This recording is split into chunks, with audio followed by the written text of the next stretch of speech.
Yung nangyari dito po sa mga flights na binabanggit ni Chacha, wala pa kayong impormasyon kung gaano kalalaking power bank yun at ano ba ang dahilan kung ba't nagliliyab yan o umuusok yan?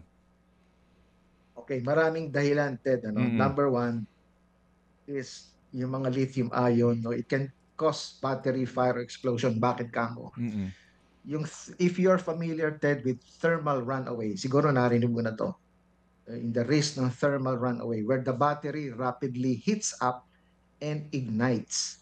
This is a concern, especially in a confined space ng eroplano, which is mm, yung overhead pin, mhm, confined yan. mm, No? Biglang umiinit yung baterya, tapos nagliliyab na lang. mm, Okay?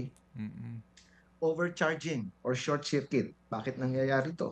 'Di ba? Kung defective yung power bank, improperly charged mm, or pwedeng overcharge din.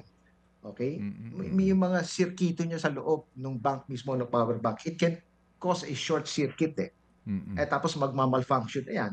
Pag mag-short circuit yan, nag-malfunction, syempre, magkakaroon ng overheating, masusunog din. mm, Di ba? mm, Isa pa is hindi na mo if pag nag-overheat na yan o na malfunction at siya nga ay nakalagay sa overhead bin na hindi nakikita ng may-ari opo, or nung opo, cabin crew mm, hanggang sa umuusok na lang na makikita nila. mm, Bago sila maka-react, medyo matagal na. opo, Kanya tama yung ginawa siguro ng South Korea, yung opo, nila dapat, mm, in possession nila yung power bank nila.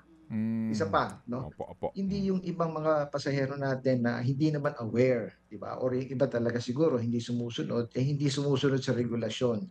Baka hindi lang sila kasi educated. mhm, Kaya maganda talaga, dapat educated, aware yung mga pasahero, no?